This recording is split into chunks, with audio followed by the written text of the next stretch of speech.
په خاوند باندې د ښځې څه حق دی او په ښځه باندې د خاوند څه حق دی. بس د دې خیال وساتئ ژوند به د سکون شي. اول نمبر دا په خاوند باندې د ښځې حق دا دی که نه چې خاوند به د ښځې د هر یو څیز خیال ساتي. مطلب دا نان نفقه یعنی خوراک او خرچه دی له ورکول دا په خاوند باندې فرض دی چې خپلې ښځې ته ورکړي.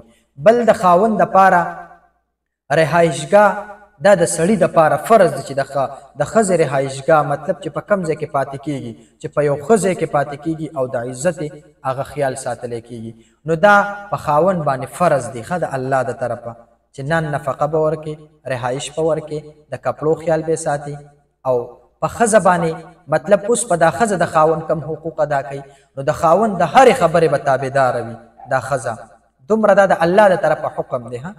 د الله د طرفه حکم هغه څه دی د ښځې دپاره چې د خاوند د هرې خبرې به خیال ساتي. د خاوند په غیر موجودګۍ کې به دا د خپل عزت خیال ساتي. که غواړي چې زما ستا کور د اطمینان شي، د سکون شي او د راحت شي، نو د خاوند په غیر موجودګۍ کې به د خاوند د اجازت نه بغیر ښځه یو قدم د کور نه بهر نه علي.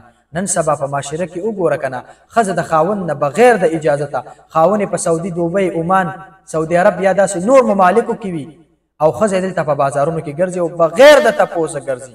زما ستا کور چې نه نوران دی، زما ستا په کور کې چې مسایل دي، ټینشنونه دي او ښځې بیا خفه یې خاوند مې خیال نه ساتي. نو خاوند به ستا څه خیال وساتي چې د خاوند د یوې خبرې خیال نه ساتي. نو زنانو زه تاسو ته عرض کوم، منت کوم چې د خاوند د هرې خبرې تابعداري کوه چې د اسلام د دایرې د دننه وي. دا په تا باندې فرض ده. وایي الله نبی علیه صلات وسلام فرمایي وایي یوه زنانه ده هغې د سره نه یو عبادت نه دی کړی، یو نیکي نه ده کړې، صرف 15 وخته مونځ یې کړی او د خاوند تابعداري کړې ده. بس وایي دا ښځه به جنتي.